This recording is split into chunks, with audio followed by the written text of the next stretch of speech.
Welcome to the Property Development Book Club podcast. Please be advised that panel members are expressing their own views and opinions, which should not be construed as advice. The audience must carry out their own research and consult an appointed professional for advice.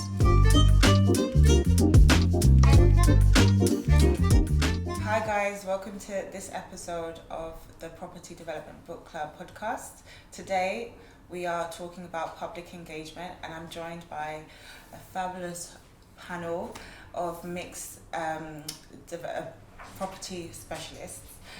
So I'm going to introduce myself first, and I'll go around and ask everyone to just say a little bit about what they do.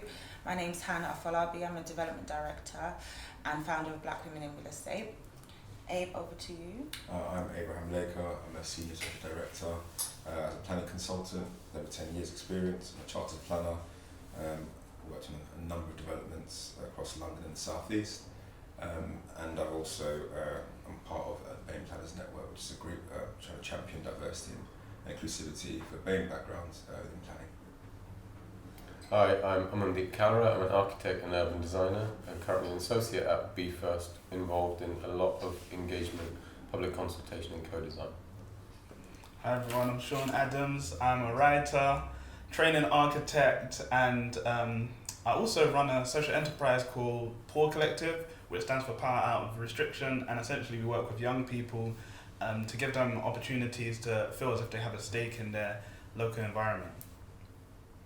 Hi everyone, I'm NYEMU, HOLNESS. I'm a Part 1 architect and planner. I currently work as a regeneration manager in Lambeth and doing planning consultancy work across London. Hello everyone, I'm ADEWOLE. I'm a senior development manager, chartered planning and development surveyor. I'm also a member of the Property Development Book, and I'm also director / founder of ADEWOLE, sponsoring this podcast in this season. So thank you. Thank you guys. Thanks for the great introductions. So today we're talking about public consultation and how we engage the public better through the development process. So I'm going to start by asking, what is public engagement and what is public consultation? So Abe, over to you first. Yep. So from a planning point of view, public engagement is obviously consulting the public with regard to future new developments within their area. So developers would normally undertake a few rounds of public consultation to get their views, understand the local area, and with those views, see how that can influence their design. So if there's issues of antisocial behaviour, or there's an issue of, say, an impact on the local highway network, the development may be able to then improve that through the site being developed. Public consultation, is a requirement, and it's lots of local authorities want you to do public consultation because you get to tease out all these small issues that you would not know if you didn't actually consult the public. It is, when done correctly, produces some very, very good placemaking areas within local areas, which means that the local community can thrive. When done badly, well, we're not going to get into that. But we are. We'll come back to that. Shawn, over to you. What do you think it is?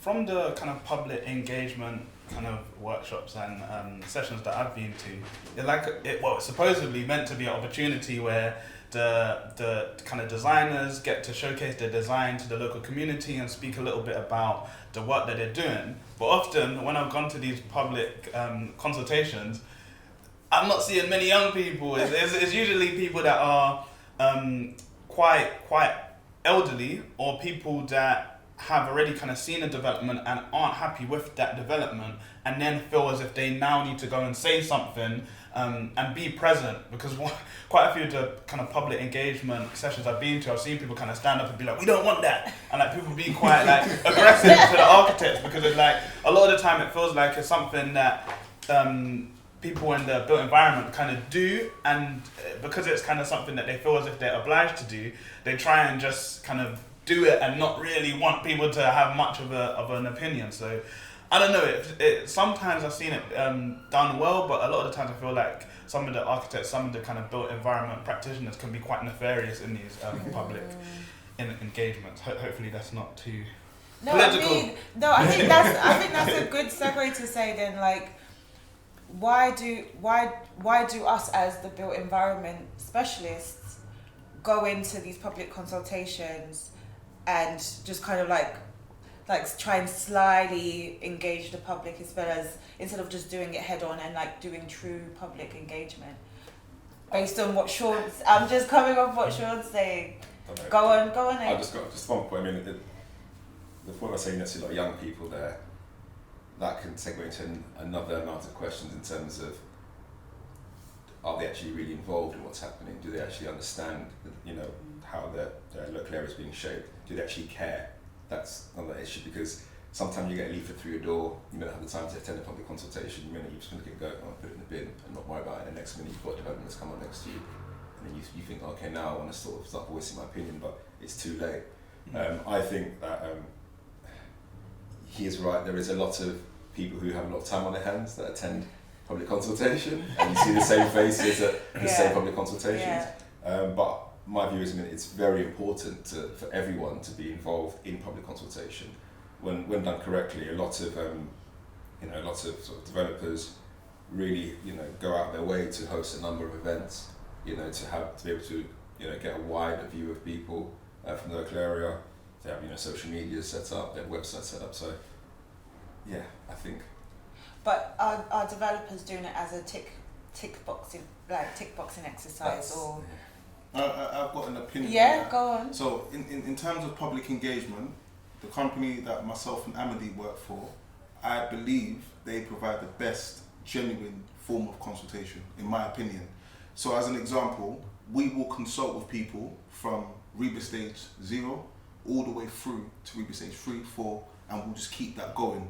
Now, it is not in a lot of developers' interest, in their opinion, to start consulting early, because as an example, development, I think we had that discussion around private sectors involved in profits, where we've got a social element working in the public sector.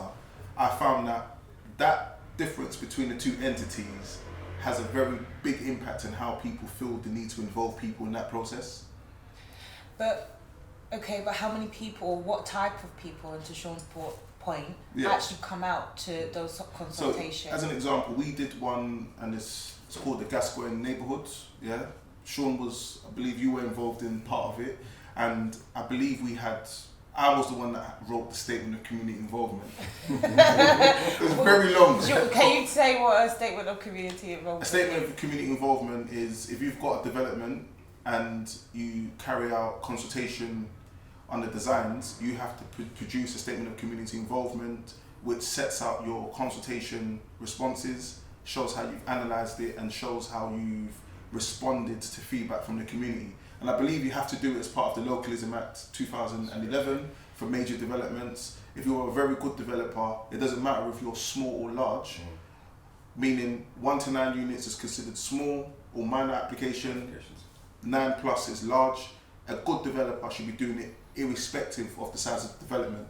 So on that particular development that we worked on, we got at least like 150, 160 responses, very active. We had a residents forum, which AMANDEEP's very much a part of it, as well as we went as far as you went to speak to the local secondary school on a few occasions. So I feel that the public sector, they have a very strong interest in engaging in the community.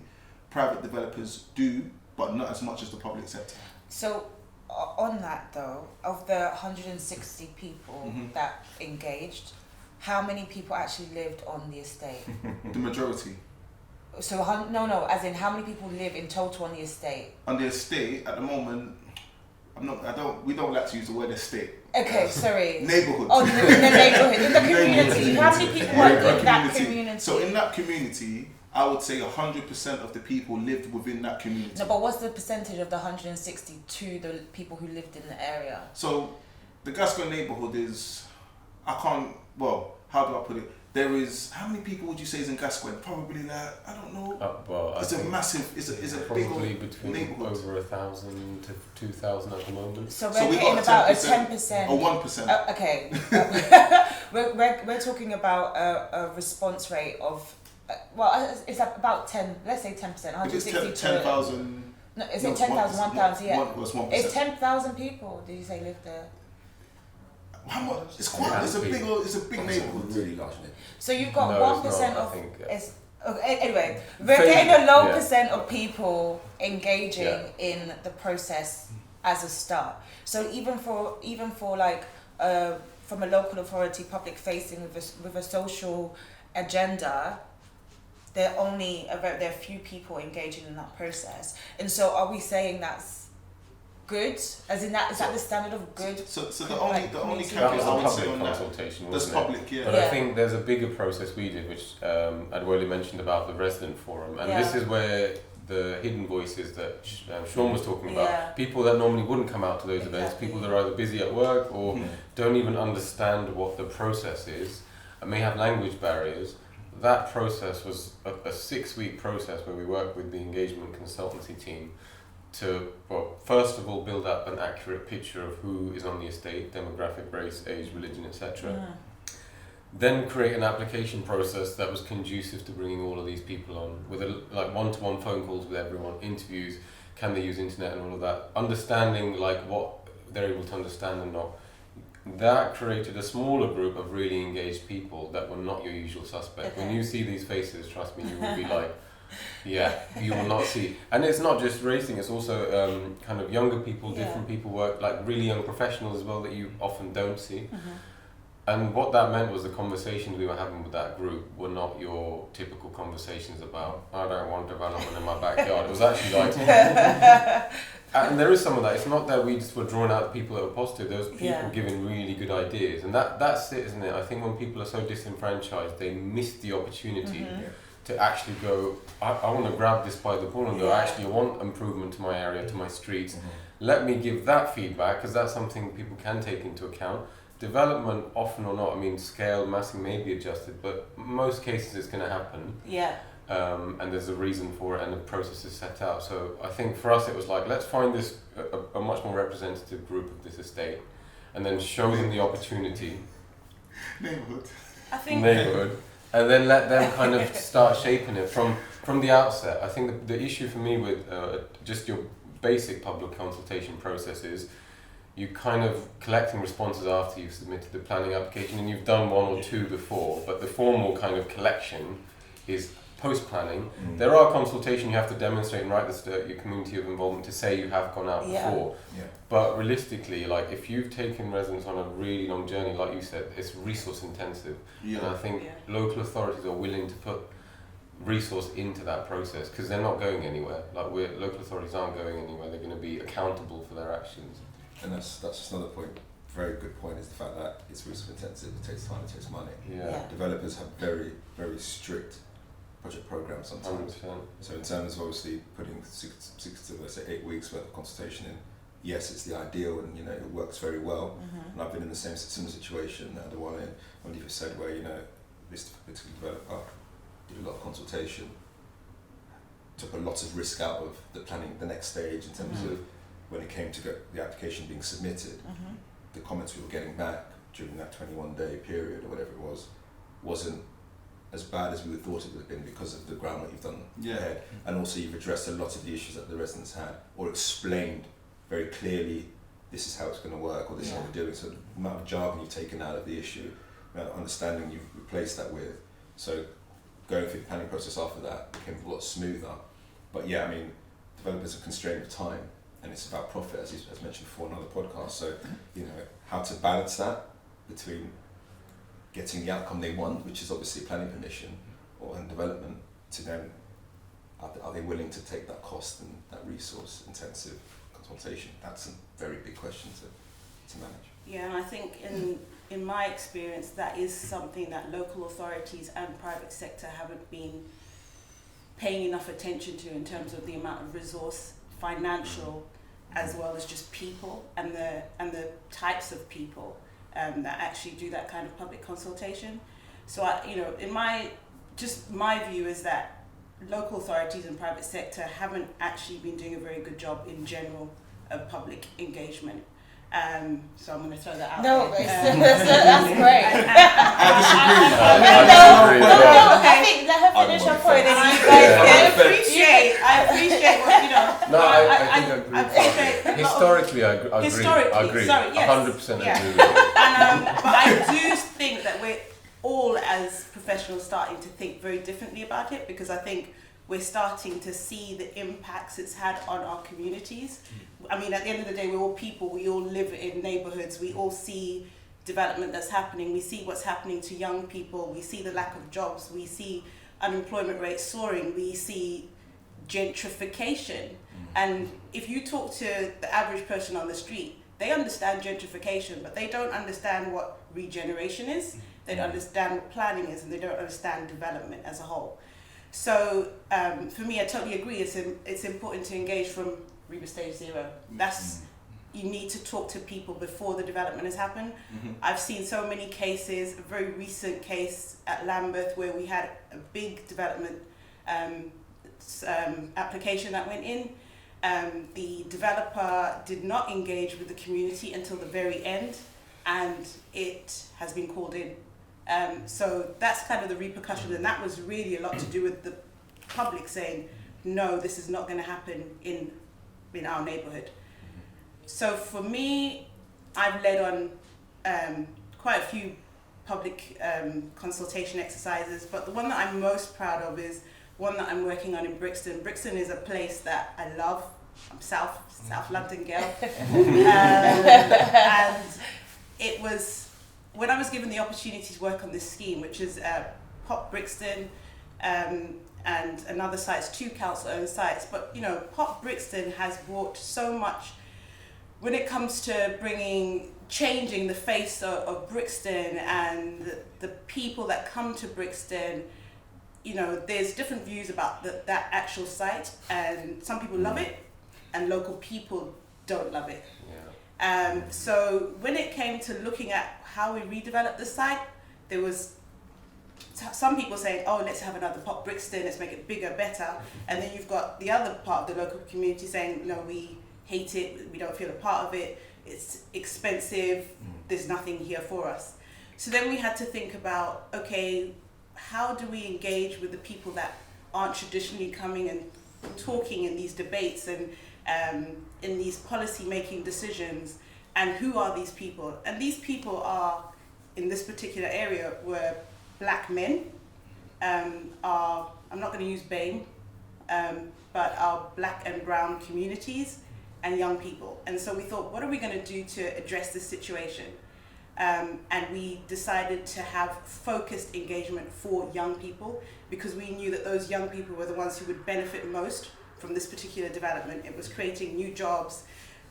We were having initiatives for young people in terms of apprenticeship, training opportunities, etc., etc.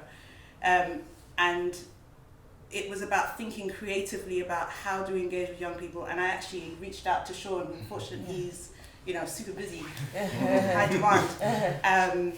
But we basically designed this brief, and it was about how do we engage with young people when we are the council, they are the developers, we're not cool. They what are they going to see in us? And it was about, okay, let's try and find an organization that gets young people. So that's why we were trying to reach out to Sean. And how can they immerse themselves in what young people do? Long story short, we got these amazing consultants who engaged with 11 young people from Brixton, and it was about capacity building and showing them what is development and how, giving them that confidence so that they don't feel intimidated when a developer comes into a room and says, right, we got these plans, and they're going, what scale, what's height, what's materials, what does that all mean? And that they can talk confidently about placemaking and what is public realm. It was just those little terms, that terminology. And then we also thought about how do we engage better with our black and brown communities, who again, a lot of them have maybe 2-3 jobs. They don't have the time to be coming to public consultation exercises. And so we thought about, let's go out into the community. And that's something that, again, I think private sector, public sector, we're a bit scared of doing. We don't want to go and speak to our people, whether they're black, brown, white, There are people on this panel who disagree with you, but we'll come back to that. Okay, so long story development is inclusive engagement with everyone. And when we see that there's the hardest to reach groups that we're not engaging with, we need to go out there and proactively go into those communities and start talking to them and not be scared to talk to them. So there's Sorry, that was that was good because That was good. there's a few things that you've raised that I want to try and pull out. I'm gonna start with the positive and then we'll come back to the disagreeers and the naysayers to what you said. So on the teaching youth about the process, about architecture, about the built environment, Shawn, with your work, how much education is there required initially before the young people can actually actively contribute or give feedback on schemes or public consultation? I think the first thing we kind of have to understand is that there's a lot of jargon, there's a lot of technical words that can be that can really stop young people from engaging in the conversation. And when you're hearing words like planning, Section 106, like sill payment, when you're hearing all of these words, development, even down to words like regeneration, it seems like a phrase that may seem obvious, but when you're saying those to young people that have no clue about development, that can really stop them from engaging in the conversation. And I think what we try and do is kind of unpack what a lot of the meanings of these words are and simplify a lot of these terms so young people actually know what is happening. I think even down to kind of understanding what is a development and why that will impact you, because I think a lot of young people will be like, oh, if you put a tower there, like that's not really going to impact me, but how it will change their neighborhood and the time in which it actually takes. Because kind of going back to what ADEWOLE was saying about Gascoigne, like when I was in the school, some of the young people, like I asked a young person, oh, what would you like to see if you were like making a mural? And one of the young people said a crane, because that's all they've seen, because the developments take that long, so all they kind of see is cranes growing up. And I think it's crazy to think that like a development isn't only about the actual built form, is like how will that built form, the process of that built form impact the whole area? How will it change? How will people kind of move in or move out?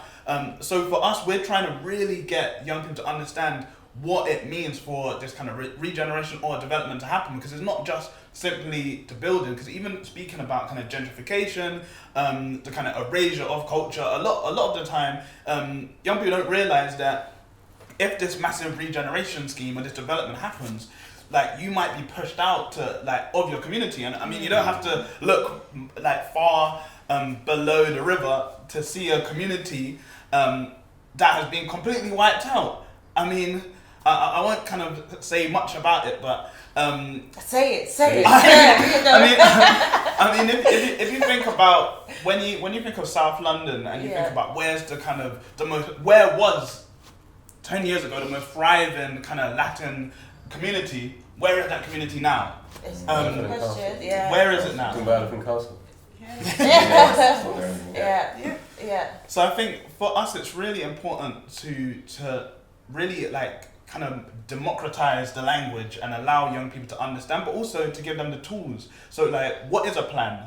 How can I read this drawing? Because when you're going to these kind of public consultation, you're seeing all of these drawings, and if you're not kind of savvy to what you're seeing, it's very alienating. Like, what is a plan? I don't know what a plan is. What is a section? What is that? And eventually when you've got kind of developers or architects that don't look like you and don't speak like you, you've got no clue what they're talking about. I mean, me as like a 15-year-old guy from South London, and I've got someone that is like middle upper class telling me about a development. I don't know what they're talking about. Like, I don't know, like I can't even begin to fathom some of the things that they're saying. So I think for us it's about giving young people the tools to understand what they're saying. Because a lot of the time some of these fancy words might kind of go over people's heads and it sounds all nice, but when you actually understand what some of these developers are doing, you're like, you know what, actually I don't think that would be a good idea, because I'm a young person. Well, not me, I'm talking about young person be like, I'm a young person, I'm the next to inherit the city, so if all these changes are happening, it's going to kind of change my livelihood when I'm older. And just to quickly segue, and we'll come back round to it though, through your work, and we were talking about this on another episode about getting or encouraging young people into a built environment profession and property, how often is it that where people finally like kind of clock on to what it is that is being presented to them? Do they then see opportunities within the property profession and decide to go down a route of architect, planner, surveyor? I think it isn't. I would say from my experience, it isn't necessarily that they already know, okay, I want to be a surveyor or I want to be an architect, but being able to understand like drawings or understand like some of the basic policies, they like start to understand that there's an opportunity for them to be a built environment professional, broadly speaking. So that could be that they might go into planning, they might want to work for the council, they might want to be a kind of designer, they might want to be an architect. But I think it's kind of hard to pinpoint at such a young age you want to do this. I think it's just opening their horizon, because a lot of young people don't even realize that we can get into planning, or you can become an architect, or you can work for the council and you can kind of make decisions on the development. So for us, it's really about allowing young people to actually recognize that they have power. Like, they don't need to be powerless and kind of like these developers and these large organizations hold all the power. They can have their say, and by kind of teaching them and upskilling them and giving them the tools, they can really make a difference. So it's all about demystifying the whole process for people, and not, I think like you're focusing on the young, but I think actually more broadly, generally we need to demystify the whole process for people everywhere, because I wouldn't just say it's people of colour or young people who are limited. I think it's anyone who doesn't have the time to actually engage in like researching every word, every acronym we do use when presenting to people. Okay, so we're going to go back to the contentious point around if we've been doing public consultation well. And so Adewole, you had strong opinions on this. 100%. I've got an opinion, and the reason for that is because like me, I'm a technocrat, so I know the detail behind certain things, and I just want to bring it out. So firstly, just going back to what you mentioned very quickly, Sean, about the community, when you mentioned the Latin community. One thing I do know is councils give right to return. If a person decides not to uptake that for whatever reason, unfortunately, they will be moved to another location. And that's a different social policy. Okay. I'm actually gonna have to wait on this. On the right to return, and as someone whose parents were offered this when we were younger, it's impossible to come back 10 years later. Where are you coming back to? And affordability. Like, I think generally, I think it's a great opportunity to say, you can come back, but especially when you're doing large scale regeneration, especially of like old stock council estates, people are moved to like, we moved all the way to Romford from Haggerston. We're not coming back 10 years later. All of us are grown. My parents are trying to downsize. Like they're not trying to move back to. The option's there, but the option's not actually attainable or accessible. No, but you say that because the reason I'm very particular about it is, when we look at the community, something's gone wrong, and this is why I'm going to go back to why I disagree. Okay, go on. This now goes back. Go back, yeah. I just wanted to address the right to return. Public sector have something called the public sector equality. They've got an equality duty, and in that you have to do what they call a equality impact assessment for every decision you make. Give you an example. I had a project in northwest London, and it was used as a market site. That market site has been empty as a development site for 10 years. Guess why? Do you know why? It's because if we did that development and did not consider the market traders, we are quote unquote discriminating against those market traders. So what I'm saying is, for us to throw out, not throw out statements, but for us to make statements to say that we haven't the public sector have to consult on everything they do because it needs to stand up to public scrutiny. Of course. And for that particular reason, I am confident. No. I am saying this as confidently as possible. The public sector has a duty, and to stop JRs, as you mentioned, and all the other things, they have to follow a robust process when it comes to consultation. So, yes, technically that is correct. I've got 2 things to say to that. Okay. Thank you for listening to the Property Development Book Club. If you like what you're hearing, don't forget to like, share and subscribe. I'm ADEWOLE ADEMOLAKE, founder at A Lake, which specialises in property development and development management. We are sponsoring the first season of the Property Development Book Club podcast, which will be out on all platforms soon. Okay, so Adewole, okay, so you're saying that there's a robust process that the public sector have to go through to stand up to public scrutiny through the public consultation process.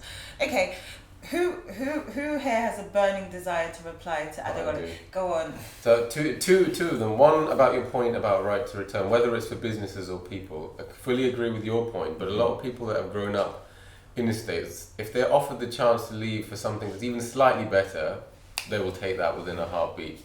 Even if, because they don't know what that is, but I know what this is, and kind of signing yourself up for something that you don't know about, not going to happen. And secondly, to your point, raised about like the Latin community in Elephant and Castle, we also have the Latin community in Brick Lane. We also have had Nord Cash and Carry in Brixton, and we've also had various markets around London threatened by private development, and have taken, in the case of Save Latin Village, it was a 15-year battle against this particular developer. In the end they won, but it wasn't it was because of people coming together and protesting on streets and stopping that development happen. And it wasn't because they didn't want anything to happen. They had written a manifesto of how they as a community would like to stay together and have development that was conducive to their market to stay there to begin with. So in Elephant and Castle, yes, a lot of traders were all promised to return into the new space. Temporarily though, while it's being built, they were all dispersed, and there is still probably about 30% that haven't got a space yet. But think about all of those collective memories, identities, that energy that was fostered for decades, the value of that, and then kind of going, well, you are offered a place back, you can go there, you can go next to that new fancy coffee shop, but people aren't going to come to X and X is like a hip-hop record store or this fabric shop when it's surrounded by all of this.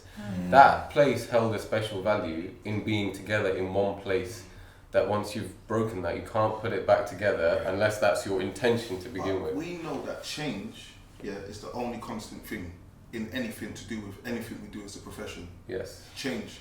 In local environments, in groups of people, in everything, it's constantly changing. So my thing is, I'm not in any way advocating that communities get broken up or segments of the community get broken into, but I am, to my point, I am just saying that I believe the public sector do consult with these individuals, and for it to go to cabinet, and because as an example, in the development I was mentioning, it had to go to cabinet, and that development went around in a cycle for a very long amount, for a significant amount of time. So I'm just saying, where we may say that I believe that we do consult, what happens after the consultation when executive decisions need to be made as to the direction they want a borough or location to go in, that's a totally different matter. But in terms of the point of consultation, I strongly feel that they give people the best opportunity to at least try to engage in that process. But is this consultation done well? Yes, we like local authorities do consult. It's something that even like developers have to do, but are they doing it well? How many people are we actually engaging in the process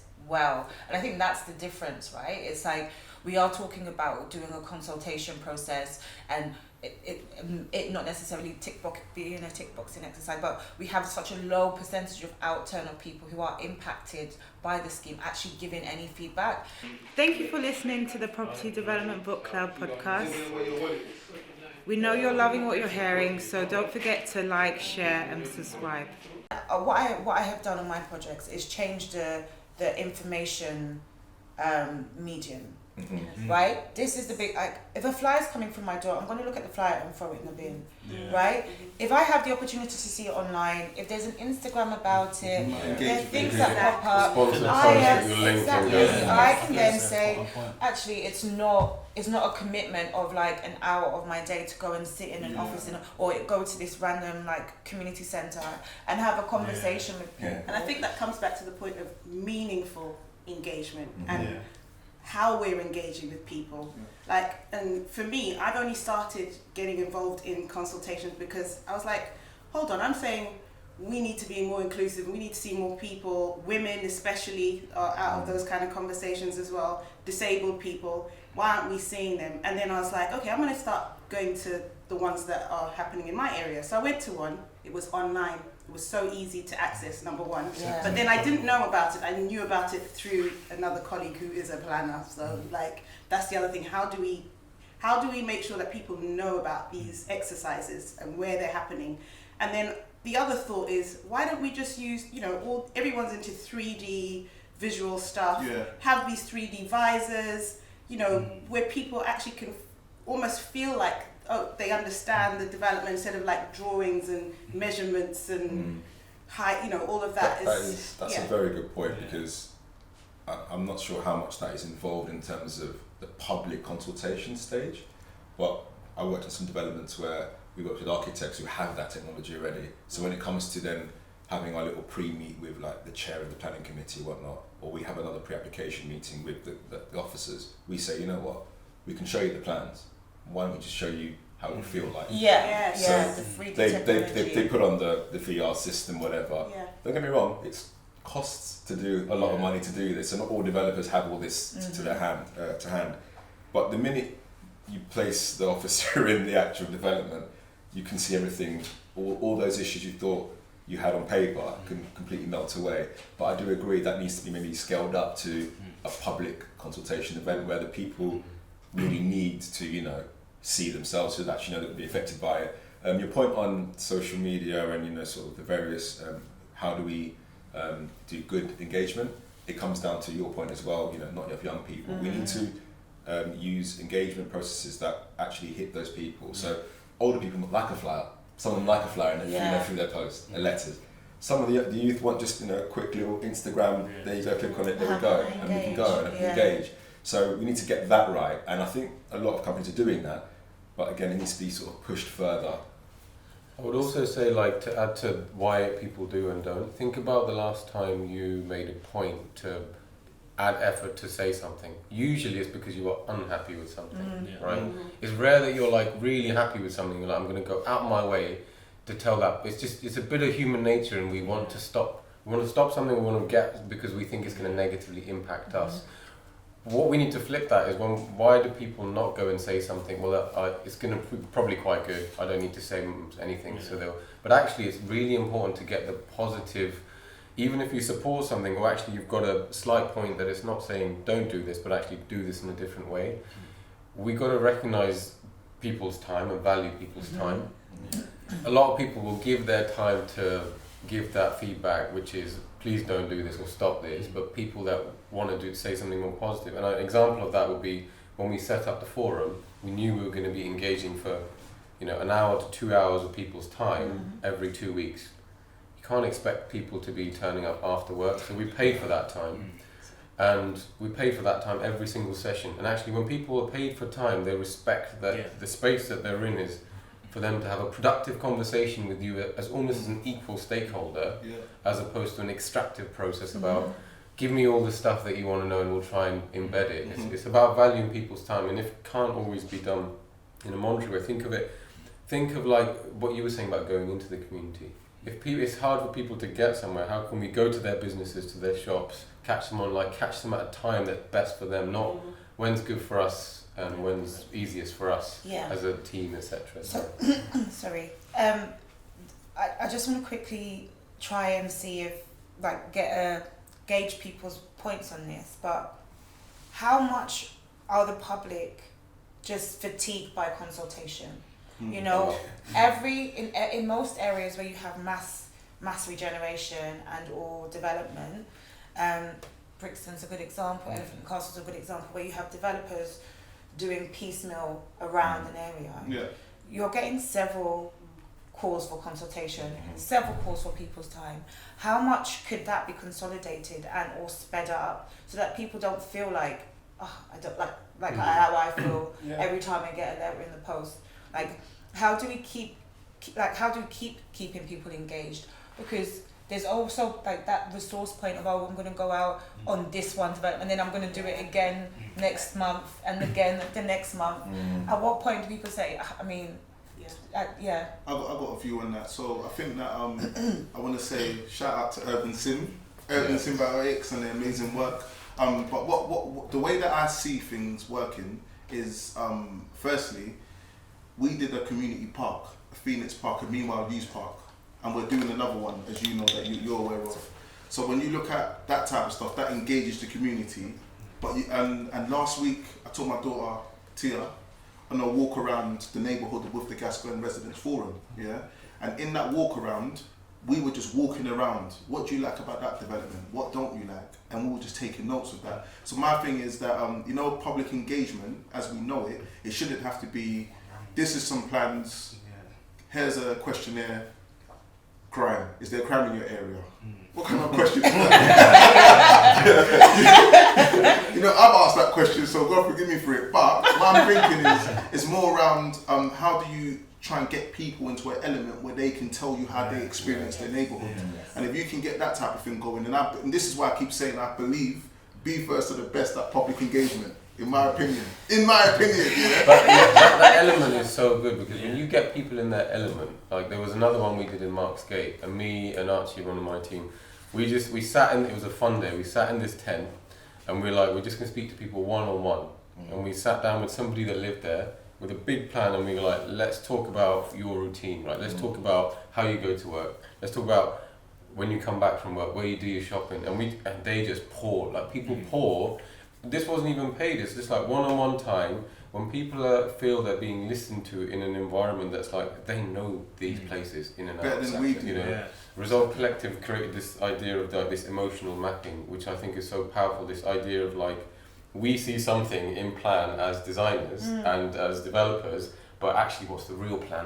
What are the streets people hang out at? What are the places people get unsafe at? But it's that element, what you mentioned, ADEWOLE, like getting people in their element by making it comfortable. And your point about consultation fatigue, which I 100% agree with you.